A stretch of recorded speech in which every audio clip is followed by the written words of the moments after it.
ముఖ్యమంత్రి చంద్రబాబు ముగ్గురు కేంద్ర మంత్రులకు వేర్వేరుగా లేఖలు రాశారు. ఏపీలో ఆక్వా పొగాకు రైతులను ఆదుకోవాలని కోరారు. మరింత సమాచారం మా ప్రతినిధి కృష్ణ అడిగి తెలుసుకుందాం. కృష్ణ, చంద్రబాబు ఎవరెవరికి లేఖలు రాశారు? లేఖలోని సారాంశం ఏంటి?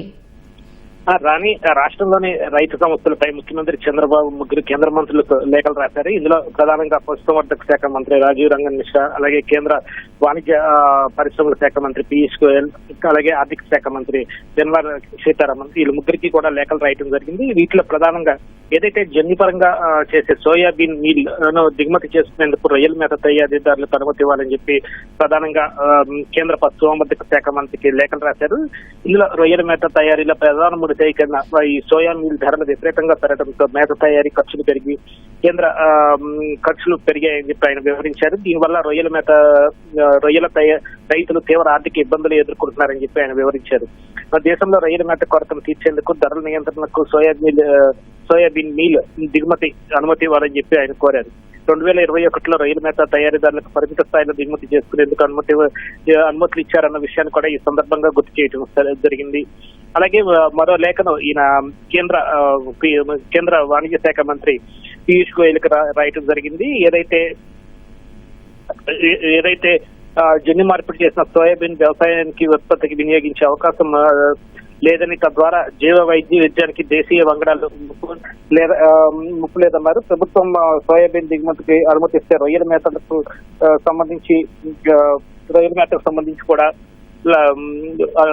అవకాశం కలిపి లక్షలాది మంది రొయ్యల రైతులు అలాగే కార్మికులకు ఉపాధి కలుగుతుందని చెప్పి వివరించారు. అలాగే ఆక్వా రంగాన్ని మరింత అభివృద్ధి చేయడంతో పాటు ఎప్పటికప్పుడు సహకారం అందించడానికి వీలుగా జాతీయ మత్స్యగౌడ్ అభివృద్ధి కార్యాలయం అమరావతిలో ఏర్పాటు చేయాలని చెప్పి సీఎం లేఖలో పేర్కొన్నారు.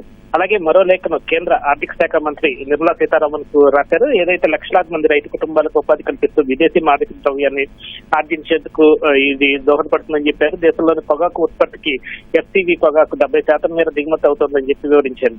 ఇందులో జింబాబ్వే, టాంజానియా లాంటి దేశాల్లో కూడా దిగుమతిదారులు ఆయా దేశాల రైతులు సుంకాలు మినహాయింపు ఇస్తున్నారని చెప్పి వెల్లడించారు. జాతీయ పొగాకు ఎగుమతిదారులకు ఎలాంటి మద్దతు లేకపోవడంతో తీవ్రమైన పోటీ ఎదుర్కొంటుందని చెప్పి ఆయన లేఖలో వివరించారు. ఏదైతే ఆగస్టు 2021 రోడ్ టెప్ పథకం కింద టీ, కాఫీ, మసాలా దినుసులు లాంటి వ్యవసాయ వస్తువులను చేర్చినప్పటికీ ప్రాసెస్ చేయని పొగాకును మాత్రం ఈ జాబితాలో చేర్చలేదన్నారు. సమాన వడ్డీ పథకం, అలాగే నిర్యాత ప్రోత్సాహకం లాంటి పథకాల కింద ఈ ఎఫ్సీబీ పొగాకును సబ్సిడీ లేకపోవడంపై ఎగుమతిదారులకు భారం పడుతోందని చెప్పి వివరించారు. తక్షణమే ప్రాసెస్ చేయాలని, పొగాకు సంబంధించి వివిధ రకాలకు అలాగే ఇతర వ్యవసాయ ఉత్పత్తులతో పాటు రెడ్ టాప్ పథకం కింద ప్రయోజనాలు వర్తింప చేయాలని చెప్పి కూడా ఈ సీఎం ఈ లేఖలో పేర్కొన్నారు.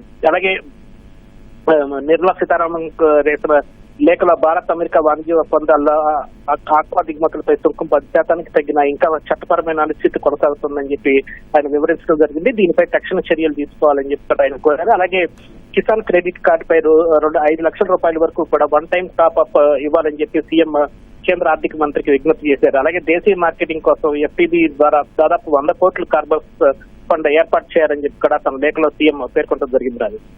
ధన్యవాదాలు కృష్ణ.